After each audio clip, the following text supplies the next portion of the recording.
Your Excellencies, ladies and gentlemen, please welcome onto the stage Sadhguru.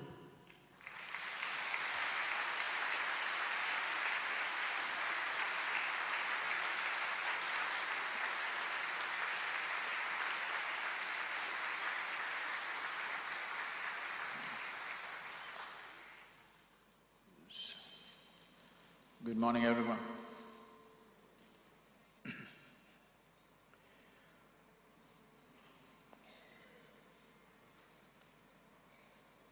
When we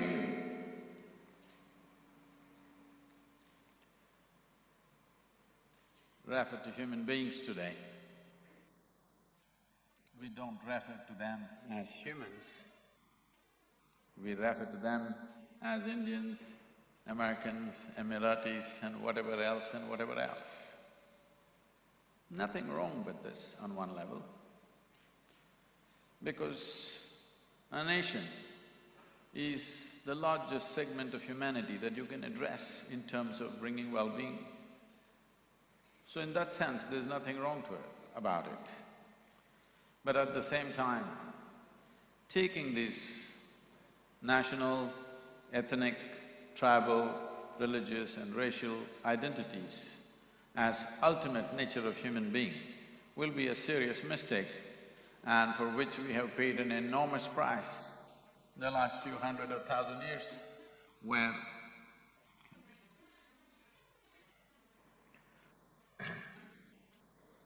too much blood has been shed, too much prejudice has happened.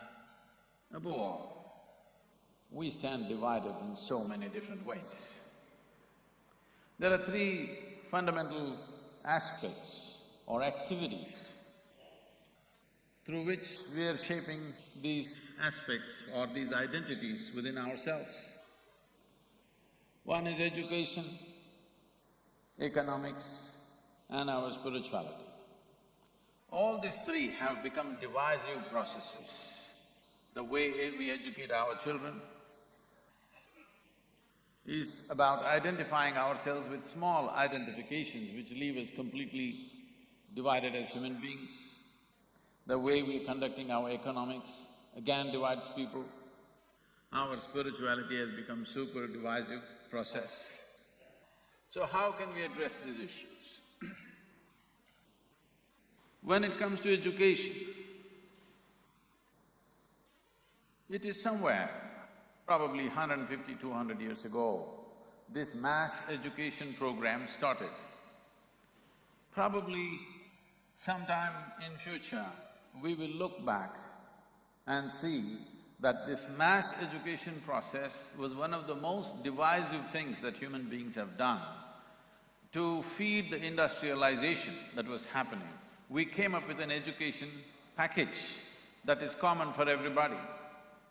Not recognizing the individual sensibilities and the uniqueness of genius in every human being, we just came out with a mass extruder program where everybody will come out as a product that will fit into the economic process or the larger economic engine that we built.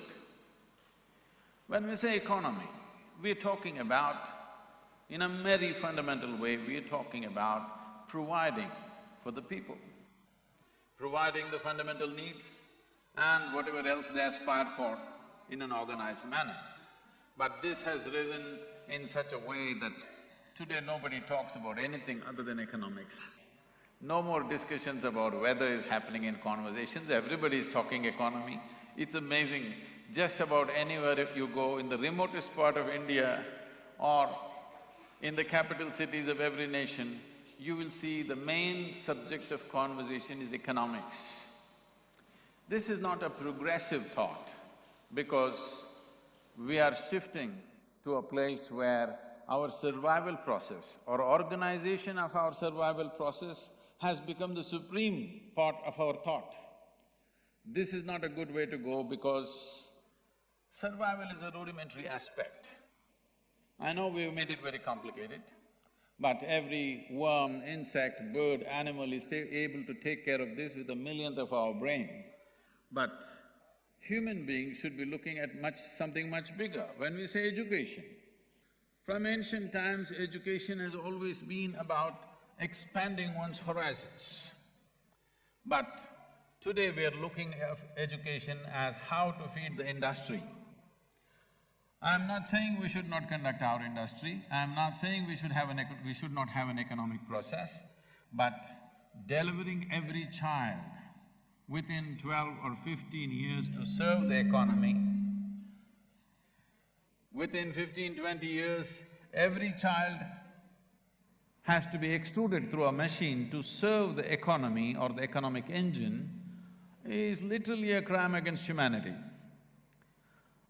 I'm very involved with various levels of schools, rural schools, urban schools, very elite schools of our own, and also we have adopted over 3,600 government schools. When I see the children, more than 60% of the children are just bewildered as to why are they being put through this process. They just can't figure what is the purpose. At least I could not figure till I was 25. Why the hell I have to go through education? So I didn't go through much education because what is the purpose? Well, somebody has a purpose for you. The purpose of life is that this life should find full expression. The purpose of life is not that this life should serve this or that. Every creature on the planet is always trying to become a full-fledged life. That is the aspiration of the human being also. But now we have made that thing of longing to become full-fledged life to find expression only in economic ways. The only way you can be something in the world is you have to be you must be success in the economic field. This type of education will smother human genius. Nothing new or truly wonderful will happen, we are only thinking of how to use everything. Our idea of education has become this, we are teaching our children not how to be with everything, not how to be inclusive. We are only teaching our children how to exploit everything. Our idea of education, unfortunately our idea of science has become like this. From an atom even to other galaxies, how to make use of them. People are exploring what minerals are there in Mars. Have we not done enough damage to one planet? Before we learn how to live well on this planet, we should not step into any other planet if you ask me.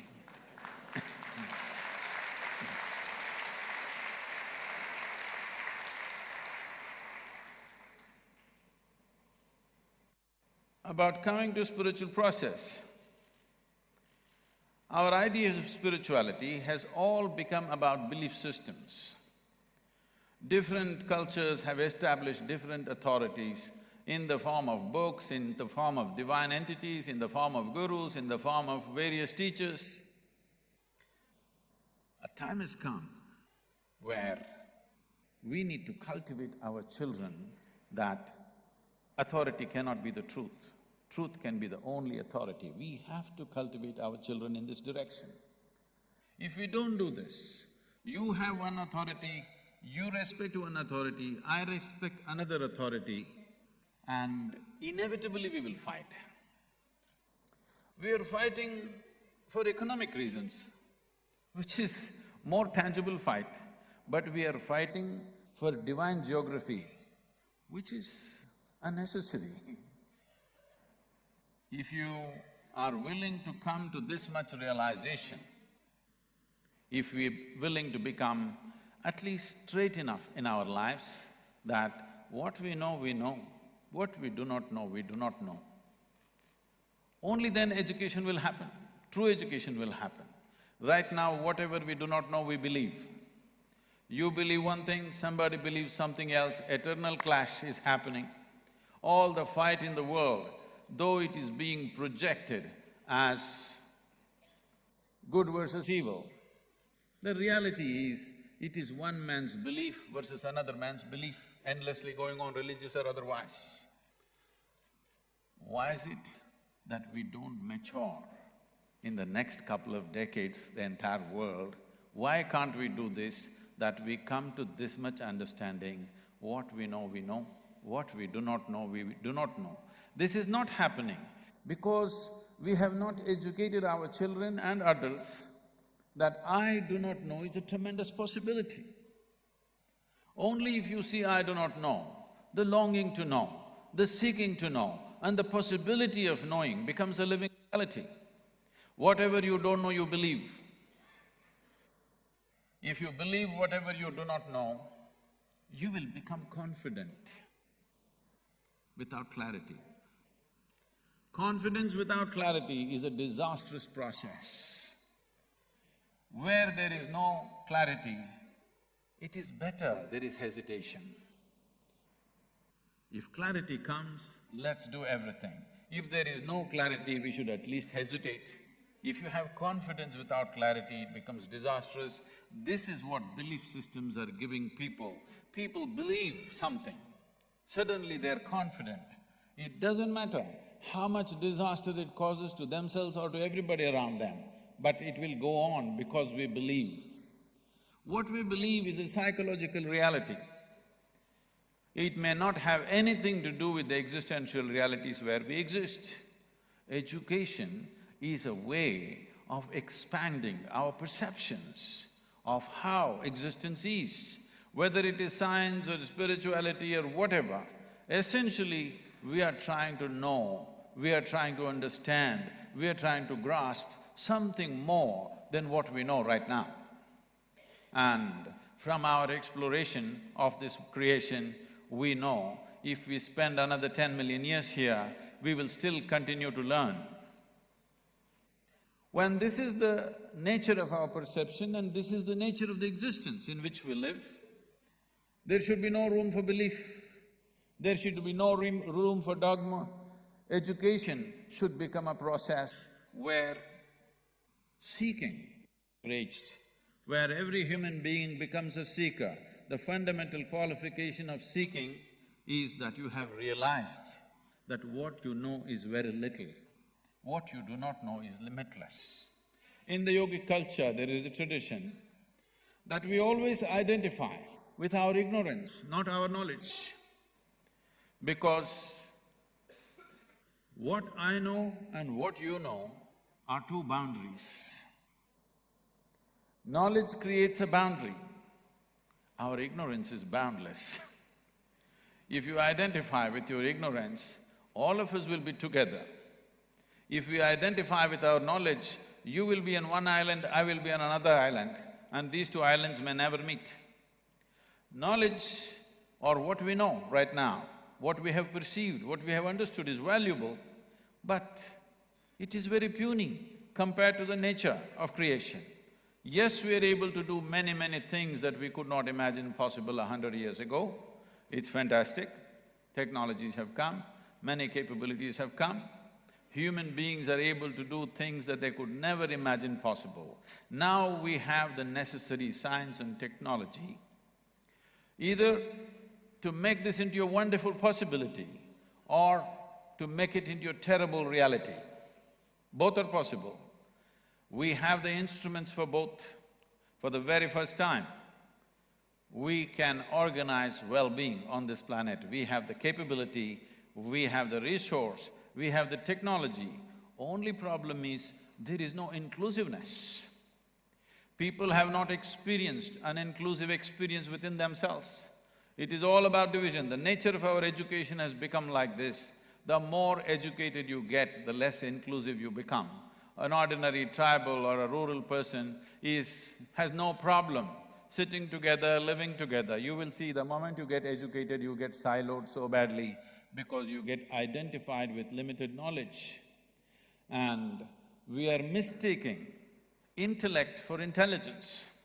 When I say mistaking intellect for intelligence, the nature of the intellect is like this. Would you like to have a sharp intellect or a dull one? You must make a choice, I'll bless you. Intellect I'm talking about. Sharp or dull? Sharp. Only one man making a choice. Or in other words, intellect is a cutting instrument, it's like a knife. Whatever you give to your intellect, it will dissect. the more incisively it dissects, the more you seem to know. What's your name, huh? You chose? Huh? Oh, okay, Situ. You can sit down. Situ, I really want to know you. Shall I dissect you? If I dissect you, I will see your liver, kidney, heart, whatever, but I will not know you because you will not be there. I am saying you can use intellect to know the material aspects of life, but you cannot use intellect to know the nature of life because the nature of intellect is to cut things open and dissect. You cannot dissect life. You will not know anything about life by dissection. But today, our education systems have fallen back upon intellect completely. To become intellectual is considered education. In the yogic system, we recognize the mind as 16 parts. Of the 16 parts, there are 4 segments. This is called as, I'll go with the English terminology, this is intellect and identity. Whichever way you identify, that is the way your intellect will function. We can use an analogy, intellect is like a knife, the sharper it is, the better. But how it functions simply depends on what kind of hand holds it. What is your identity? This is what determines how your intellect functions. Is it going to be productive? Is it going to be unifying? Or is it going to cut the world into pieces? Depends on how you're identified. In today's education process, we have done nothing about building a larger identity, a global identity or a cosmic identity. For this reason, we are paying a huge price because it is the educated people on the planet who are really destroying the world. The uneducated, the illiterate are very eco-friendly. It is only the educated people who are super destructive because they're wielding their knife endlessly. If we are educated, we should have been better than the uneducated. But no, educated people cause the maximum amount of harm to the planet and to the people. But we have fine language, of course. We have many things going. But the important thing is this, there is a knife and there is a hand. In a day, in 24 hours' time, tell me, is knives on the planet, are they saving more lives or taking more lives? Hello? Saving more lives or taking more lives, making more lives or taking more lives? Really? Huh? Taking? Where are you from? Which part, Bihar? In the kitchen, in the surgical tables, knives are saving more lives and making more lives than taking. In a few irresponsible hands, it will take life. Knife is not dangerous, it is the hand which holds it, which makes it dangerous. So we have not cultivated the hand, the identity that holds this intellect is not well cultivated, is not made universal. You must understand all violence, wars, crime, whatever you want, you look at it, it is all because of limited identification. This is me, that is not me, so I can do whatever I want with that one. What I will not do to this one, I will do to that one because that's not me. So identity starts with body. With our own thought process, maybe we will extend it to the family or community or tribe or nation or race or religion, but essentially it's a limited identity. The limitations on your identity is what causes all these things. So into our education process, if we do not bring a larger sense of identity, not as some kind of social engineering, because this is the way life is happening. Life is not happening exclusively for you and me. We are all breathing the same air. If we don't get it right now, all of this came from the same source.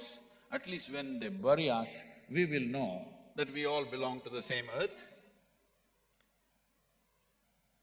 But when we are living here, we don't seem to understand this. I must tell you this, we launched a very large ecological movement based on this. They started about 17, 18 years ago. Today they have planted over 30 million trees. It's called the Project Green Hands. Well, I looked at the ecological degradation that was happening in southern India. Some United Nations agencies came and made a prediction, by 2025, 60% of southern India will be a desert. Then I thought what to do about it. One thing was, the green cover in that state was only 16.5%. So the national aspiration is 33%. So we made a rough calculation. If we plant 114 million trees in 8 to 10 years, in 15 to 20 years' time, we will have 33% green cover.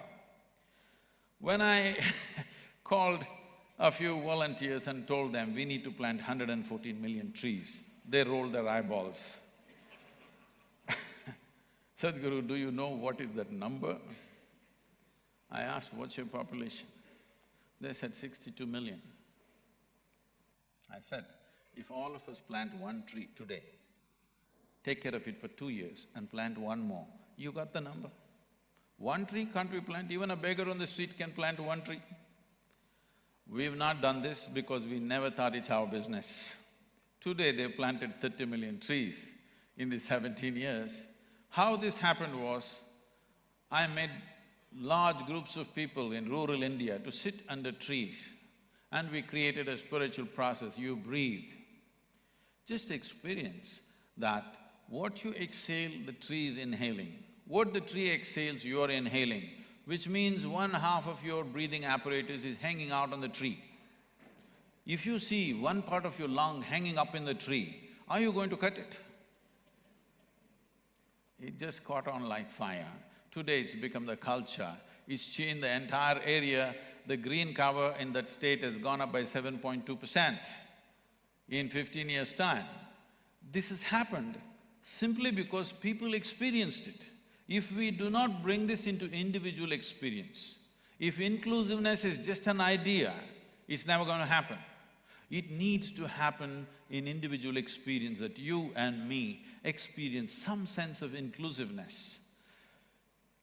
This is not something that I have to invent or you have to invent, this is the way life is happening. The life is not happening as a separate existence for you and me, it is happening as one happening. It is just that you have to do the necessary process within you to experience this. This entire science of unification is now a very misrepresented word called yoga. The word yoga means union. That means it brought this inner experience to you that if you sit here, you are able to experience everything as a part of yourself. In some way, you obliterated the boundaries of your individuality and experience your universal nature. Unless it is there in individual experience, teachings and preachings and philosophies will not hold us. Only when you truly experience someone as a part of yourself, then you don't need any morality, you don't need any control. Nobody told you you have to protect your little finger, nobody told you you should not damage your hand. You anyway will protect it because what you experience as myself, with that you never have any conflict. So inclusiveness is not an idea, inclusiveness is not a philosophy, inclusiveness is not a campaign that you run. It has to happen in individual experience. We must understand the words like society, nation, tribe, this, that, these are just words. There are only human beings. There are only individual human beings. Unless it happens in our experience, it is not a reality. To bring this dimension into education process, to bring this sense of inclusiveness into the economic process, to bring this dimension as a living process into our spiritual dimensions, if this does not happen, we will go on dividing the world because right now we are using only one aspect of our intelligence, which is called as intellect. The next dimension of intelligence is called as manas in India. Manas means it's a silo of memory. There are various levels of memory which makes you who you are. There is elemental memory, there is atomic memory, there is genetic memory, there is evolutionary memory, there is karmic memory, there's articulate memory, inarticulate memory, like this. There are different dimensions of memory. What memory means is, today you are who you are only because of this memory. Your body, your mind, your personality, everything is the way it is only because of the memory you carry, and it allows you to function. At the same time, what is my memory is also my boundary. Memory also sets a boundary.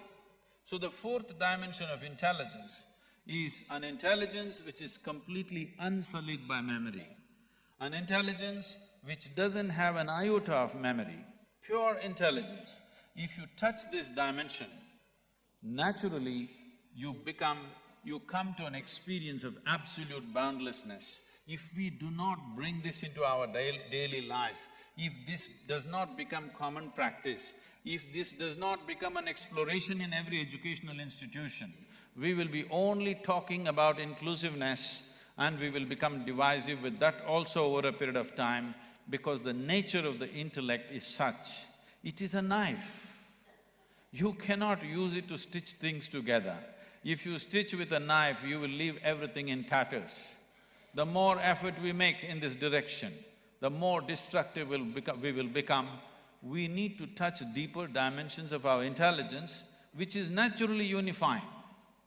This does not need any belief, this does not need a philosophy. There are practical methods with which one can dig little deeper into one's intelligence, which is not divisive, which is not about cutting and dissecting, which is naturally unifying, because life is not happening from different sources, it is happening from a fundamental source, which is the very basis of creation everywhere. From the same planet, every kind of life has risen, and every kind of life falls back without any effort. This is a clear demonstration that it is happening this way. It is just that because we have become too intellectual, everything is divided. For the sake of study, initially we divide things. After some time, we believe that's how it is. In the very nature of things, this is not the way life works. The nature of life is such, without inclusiveness, there is no possibility. If one does not understand what I'm talking about, keep your mouth closed and hold your nose and become totally exclusive. You will see in 2 minutes, this will be gone. It is only with some sense of inclusiveness it's happening, but the question is, are you conscious about it or not? If you bring or come to inclusiveness in a conscious manner, it will find expression in the world. Otherwise, it will be used only for survival process. Survival cannot happen without inclusiveness. Blossoming of the human being definitely cannot happen without inclusiveness. Our education systems have to focus on this, at least to start with. Maybe all of us are singing national anthems, which is making breaking the global map into bits and pieces. Maybe it's time we come up with a global anthem at least. Should we not? Every child before they become 10 years of age, they must be acquainted with the many cultures on this planet that many nations represent. Every child should be acquainted with at least the few fundamentals of the 5 basic or major religions on the planet. If we bring these aspects into every child's life, we can see that in the next 20-25 years' time, we are much more inclusive. Maybe, I'm dreaming a little bit, maybe in another 50 years, as we say, this year is 70 years of India's independence. Maybe in another 50 years, we can start talking about independence of the world, that it got released from these boundaries and became one. Not necessarily one administration, one this thing, but we can think of this because Today we've come to a place where at least you cannot control the citizenry within the borders of a nation. Even if you build walls, they will communicate through the Facebook and the Twitter and whatever else and social media and variety of ways. You cannot separate human beings anymore. When this is happening on the social level, it is only a question of time that it needs to happen politically and in administrative terms. Above all, at least 50% of the education on this planet must be common. That means it must be global education, another 50% can be of that nationality and culture, but at least 50% must be globally prescribed, which is common education. When I say common education, it is not about putting everybody into one box. It is just the orientation of the education can be fixed in a certain way. Content can be worked at in many different ways. If we do not start working on this right now, the way we are empowered as human beings, we are empowered like never before. With this kind of empowerment, division is dangerous. One small little nation can destroy the entire world. We can bomb the world, we can tag every human being, we can drone kill you, we can do all kinds of things to you. So it's not far away that somebody will start using such things unless we breed inclusiveness into every child. We have to bring this into our children's minds. If this has to come into their experience, we have to live that way, there is no other way. Let's make this happen. Thank you very much.